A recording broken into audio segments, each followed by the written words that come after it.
paxtachilik katta bo'lganman. Menga quloq soling. Etifon seping 1-avgust kuni. Hozir mana shunda tashab qo'yadigan bo'lsak, bu xudo xolasa dekabrda pishadi. Shuning uchun hozir nima qilamiz? Hamma qat'iy nazar 1-avgust kuni kelib, Andijon sharoitida ham vodiyni hammasiga aytyapmiz. 1-avgust kuni kelib etifon sepamiz. Etifon sepmasangiz, bu paxta hech qachon pishmaydi. Etifon qarish garmoni, u defoliatsiya emas. Qarish garmoni. Bu kishi keltiryapti, ertaga tugayapti mavsum degan signalni beradi. Qarish signalini beradi. Paxtachilik katta bo'lganman. Menga quloq soling. Etifon seping 1-avgust kuni. Kelasiz, dala taxminan mana shunaqa ko'm-ko'k bo'ladi. Sanaysiz. 10 ta ko'sak sanaysiz mashinada. Siznikidan 10 ta ko'sak sanaysiz. Ushlab ko'rasiz. Mana shunaqa ko'sak bo'lish kerak. Mana katta.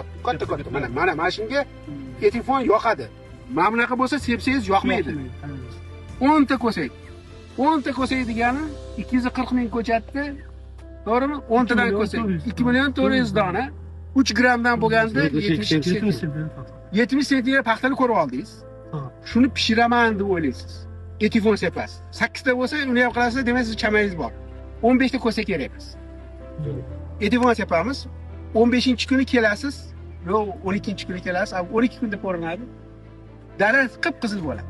Etifondek keyin bargi orqasi bundoq qiynalib, qizara boshlaydi.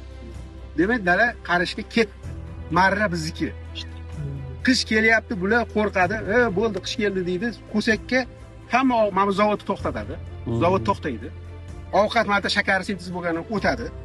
Ko'sakni katta qiladi. Ko'sakka boradi. Bularning jigari yerda, ildizda, sizda ko'rinmaydi. Katta ildiz bor.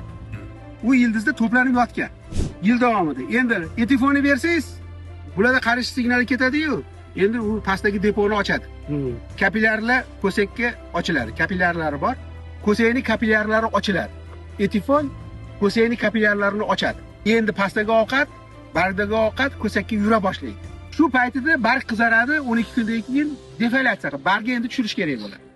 Avgrondan bitta sepasiz. Har doim avgron sepamiz. Hamma defoliatsiya qilib ko'rgan. Lekin etifonsiz defoliatsiya qilsangiz, kapillyar ochilmagan bo'ladi-yu. U ovqat qolib ketadi. Yurmaydi.